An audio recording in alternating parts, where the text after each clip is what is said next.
xogo muhiim ah oo soo baxayo ayaa waxa ay tibaaxayaan in ay soo baxeen ama loo carbiyey dhalinyar doonayso inay cirib tiraan xisbigii la oran jiray nabad iyo nolol ee uu hogaamin jiray madaxweynaha hore ee Soomaaliya Maxamed Cabdullaahi Farmaajo. haddaba xogtaasi waxaa soo daalacday saaxiibkay Gooni oo si weyn oo la socday isaga ayaana noo bidhaamin doono. Gooni marka hore soo dhawow xogaha sheegayo in ay jiraan dhalinyar ay hay'adda sirdoonka NISA ay tababartay si gooni ah la doonayo in lagu cirib tiro qof kasta oo la soo shaqeeyay dowladda hore ee Farmaajo. maxaa ka jira goorma la asaasay dhalinyaradan, maxaa loo asaasay, ujeedada laga leeyahayna maxay tahay? Ogaash horta waa mahadsan tahay dhalinyaradan hadda la sheegayo horta waxay ka tirsan yihiin hay'adda NISA waxaana madax u ah Mahad Salaad. marka Mahad Salaad waa maxaa Cabdullaahi Farmaajo isku dhacsanaayeen iyo dowladda nabad iyo nolol. marka cali oo ah hadda gudoomiye ku-xigeenka amniga gobolka Banaadir wali aan xilka laga wareejin ayaa wuxuu dhahay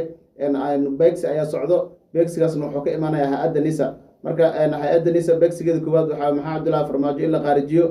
wixii kale oo ku xigana cali oo ku xigo rag kale oo fara badan oo nabad iyo nolol ka jirana in la beegsan doono weerarna lagu qaadi doono. marka cabsida ugu badan iyo dhibaatada ugu badan waa hay'adda NISA. xashi maxamuud looguma baran inuu saas sameeyo, laakiin waa waxa la leeyahay waa wax u gaara NISA oo hadda ka hor xashi maxamuud dowladiisii rag siyaasiyiin iyo rag madax soo noqday weli muusan weerarin, laakiin waxaa leeyahay Mahad Salaad ay arrintan gooni u tahay Cukaash. laakiin iyadoon ognahay in madaxweynaha hore ee Soomaaliya Maxamed Cabdullaahi Farmaajo uu bulshada Soomaaliyeed kalsooni weyn u ka haysto, la og yahay ciidamada iyagana mataqaanaa siday u kalsoonaayeen, ma kula tahay dhalinyaradan hadda loo carbiyey in mataqaanaa lagu khaarijiyo dadka hore ee la soo shaqeynaya Maxamed Cabdullaahi Farmaajo iyo isaga laftiisaba inay awaamirtaasi inay qaataan isla markaasna ay fuliyaan? Soomaalidu waxay dhahdaa ninka hooyada qaba adeerka waay. marka ninna haddii mar oo NISA oo madaxda uu yahay ninka la Mahad Maxamed Salaad amarka Mahad Salaad kama hor imaan karaan. marka cabsida jirto waa qorshe la degay oo daba dheer. marka waa in la weeraro sidii maxaa Cabdullaahi Farmaajo dowladiisa iyo Xasan Cali Khayr waagay madaxda ahaayeen u weerareen maxaa la mucaaradka in sidoo kale loo weeraro, wixii ku dhimanaha ku dhintaano ama ciidamadooda la weeraro oo baxar noloshooda la geliyo.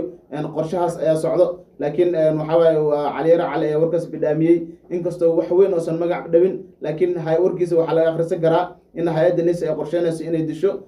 nabad iyo nolol ay ugu horeeyaan maxaa Cabdullaahi Farmaajo iyo cali. waxaa jira cali inuu yahay gudoomiye ku-xigeenka dhanka amniga ee gobolka Banaadir. arrinta iyada wax tilaaba isaga ma ka qaaday maadaama isaga laftiisa mataqaanay amniga hoos imaanayo? cali hadda ma shaqeeyo,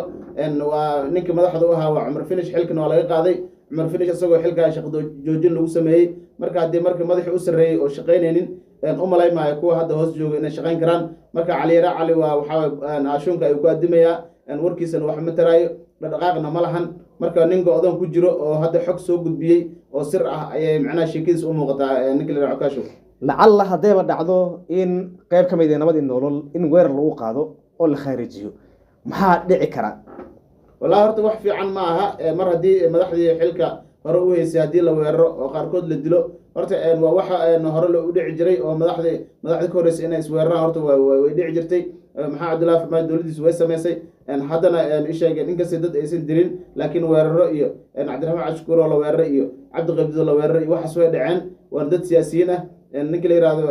Sheekh Shariif iyo ninka la yiraahdo Xasan Sheekh Maxamuud oo hadda madaxweyne ah waqtigaasna mucaarad ku jiray, asagana waa tii la weeraray oo daljirka daxsoon hotelku agyaal lagu weeraray, ayagana halkaas dhibaato ay kasoo gaartay ciidamadooda lahayd. marka way dhici jirtay, laakiin hadda Xasan Sheekh Maxamuud wax laga filanayo inuu aar goosto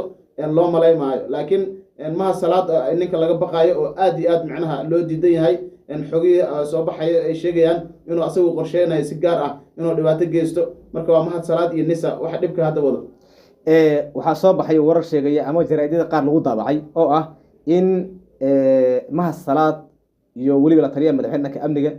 iyo weliba wasiirka gaashaandhigga in loo diiday fiisaha ama dalku galka dalka Mareykanka xilligii madaxweynaha Soomaaliya uu booqanayay dalka Mareykanka. arrintaasi maxaa ka jira? arrintaas Cukaash horta waa la is dhex marayay, maalmahana suuqa ay ku jirtaa. marka Mahad Maxamed Salaad ayaa u sababa liiray in la diido maadaama madmadow fara badan iyo isqabqabsi fara badan oo asaga iyo ninka la yiraahdo taliyaha hore NISA Fahad Yaasiin ay ka dhaxaysay, haddana lagu eedeeyay inuu ururka Al-Shabaab ka tirsan yahay. Mareykanka cabsi fara badan ay ka muujiyeen. marka taliyaha amniga qaranka iyo ninka kale asagana xil loo diiday, asagana waxaa sababsaday Mahad Salaad oo shaki badan laga qabo. marka rag fara badan loo diiday, laakiin rag fara badan oo dhalinyaro iska caadi way raaceen madaxweynaha oo wafdi fara badan la socdo laakiin mahad salaad iyo gruubkaas iyo taliyaha amniga qaranka xuseen ninka la yirahdo macalin asagana waa loo diiday fiisaha marka dad walba oo isqabqabsi iyo eed ku jirto maraykanku ma ogola marka taas ayaa loo diiday fiisaha mayna dhicin inay raacaan halkaasna warkaasna waa sax suuqa ayuu ku jira baryaan Soomaaliya dadkii amni u qaabilsanaa hadii laga shakisan yahay sida maxaa wasiirka gaashaandhigga maxaa mahad salaad agaasimaha hay'adda NISA iyo waliba taliyaha dhanka amniga Soomaaliya sidee bay doonaysaa qaybteeda amniga inay adduunka ola falgasho والله horta beesha caalamka markeeda hore way ka cabanaysay hogaaminta mahad maxamed salaad ee loo dhiibay taliyaha NISA sababtoo waxay ka boojinayeen shaki fara badan waxayna dhihi kareen waxay dhaheen nin la shaqayn kara ma aha caalamka teeda kale Soomaaliya hay'adeeda sirdoonka waxay la shaqaysaa la dhahay Interpol waagi maxaa Cabdullaahi Farmaajo marka Interpol na lama shaqayn kara leeyihiin ninka la yiraahdo mahad salaad nin ciidamada iyo xogta iyo sirta dawladnimada wax ka yaqaan ma aha marka waxa laga yaabaa leeyihiin hadda bari marka wixii ka dago inuu waxyaabo badan ka shifo marka taasna lagu ma yaqaan sirdoonka wixii xog ay hayaan hadii ilaa inay la dhintaan lagu ogyahay saas waa sharciga in adduunku yaalo marka mahad maxamed salaad lama shaqayn karnay dhahay marka hore way ka cabanayeen hadda naftigeedana madmadowga wuu jira xashi maxamuudna muddo fara badan lagu cadaadinayo inuu xil ka qaado mahad salaad marka cukaasho u maleymaayo inuu mahad salaad sii ahaan doono taliyaha NISA waxaa jiray iyadana fadeexad maalmaha taagneed oo ku saabsan nin dhakhtar ah oo la yiraahdo dhakhtar Fanax oo isla markaasina ka dambeeyay falal lagu khaarijinay dad badan oo xildhibaano iyo waliba dad badan oo waxgal u ah bulshada ninkaasi mahad salaad wuu diiday in la wareysto sida ay ku waramayaan ila xog ogaala arintaasi maxaa ka soo cusboonaada cukaasho horta waa maasan tahay ninkaas la yiraahdo Dr. Fanax waa nin macnaha isheeg sargaal sare ahaa wuxuuna u qaabilsanaa qaraxyada iyo miinooyinka wuxuu kaloo yaqaanaa waa nin dhakhtar ah oo wadamada xataa Talyaaniga taga wax ku soo bartay xagga neerfaha iyo waxyaabo badan oo khatar ku yahay waa nin dhakhtar weyn marka ninkaas waa la wareystay barnaamij gungaar la yiraahdo ayaa lagu wareystay marka barnaamijkaas maadaama la wareystay in la sii daayo diiday asaga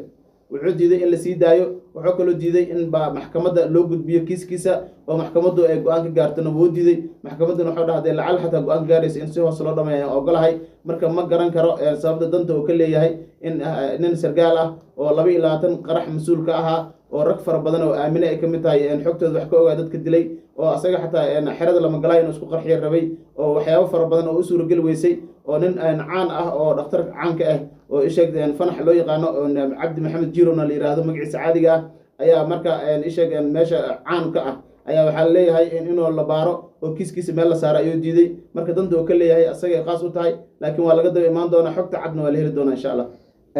maadaama fadeexadahan farada badan ay soo baxayaan ma dhici kartaa Xasan Sheekh Maxamuud inuu isbedel ku sameeyo hay'adda NISA oo ku qasban yahay hadii hadda oosan hay'adda NISA waxba ka bedelan Xasan Maxamuud ceeb fara badan ayuu faraha la geli doonaa asaga ayana saameyn doontaa sababtoo ah asaga dawladda madax ka ah wax alla wixii eed ah oo hay'adda NISA geysato waxa eed qaadanayo madaxweynaha dalka Soomaaliya Xasan Sheekh Maxamuud sida waagii horeba taliyaha NISA ninka Rafaad Yaasin markuu dhibaato dawladdiisa geysato loo saari jiray maxaa Cabdullaahi Farmaajo eed loo saari jiray haddana Xasan Sheekh Maxamuud ay eed fuulaysaa markii inuu ka hortago asaga ay u fiican tahay Cukaash waad maasan tahay saaxiib gooni daawadayaal waxaan intaas ku soo afmeeraa barnaamijkan kooban ee ku saabsan shirqoolada la doonayo in loo mareego dadkii ka soo shaqeeyay dawladda hore ee uu hogaaminayay maxaa Cabdullaahi Farmaajo waliba isaga ugu horeeyo sida sirta uu ku faafiyay bartiisa Facebook-ga Cali Yare Cali oo ah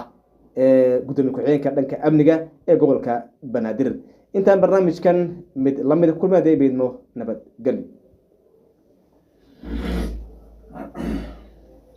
قرفلة بس